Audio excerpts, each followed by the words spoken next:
The next day, Mike gave up his last shred of hope. He stopped trying and spent the whole day goofing off to kill time. While he was busy earning enough for his next meal, the system notified him that $10,000 had been deposited into his account. But as luck would have it, Mike didn't even look up. At that point, the only thing that seemed to matter to him was getting something to eat. Soon enough, the 3-month deadline arrived, and the system asked him once more, cold as ever, whether he would plead guilty. Mike now had two paths in front of him: submit and plead guilty, accepting a 45 to 47-year sentence, or hire a lawyer right now and fight. Just as Mike was drowning in despair, he suddenly noticed an unread message on the screen. Curious, he tapped on it and discovered it was a $10,000 transfer from his mother. She had never given up on him, and the money was enough to cover a lawyer. Mike immediately submitted a request, hoping someone would finally speak up for him. As the $10,000 vanished from his account, he finally got connected with a lawyer. But things were far from what he'd imagined. The lawyer told him his case was extremely tricky and nearly impossible to resolve easily. He advised Mike to drop any illusions and just plead guilty. That was the most realistic way out. And with that, the call was abruptly ended.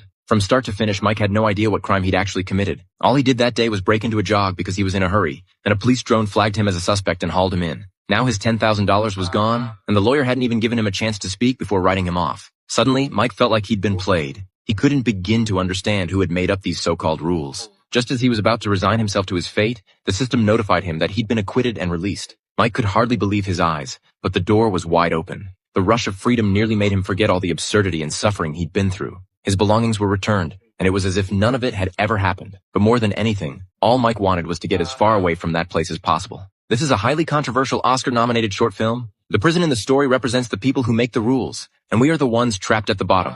Under these ruthless rules, no matter how hard you work, you can barely scrape by. The film captures the heartbreak and helplessness of the little guy with striking accuracy.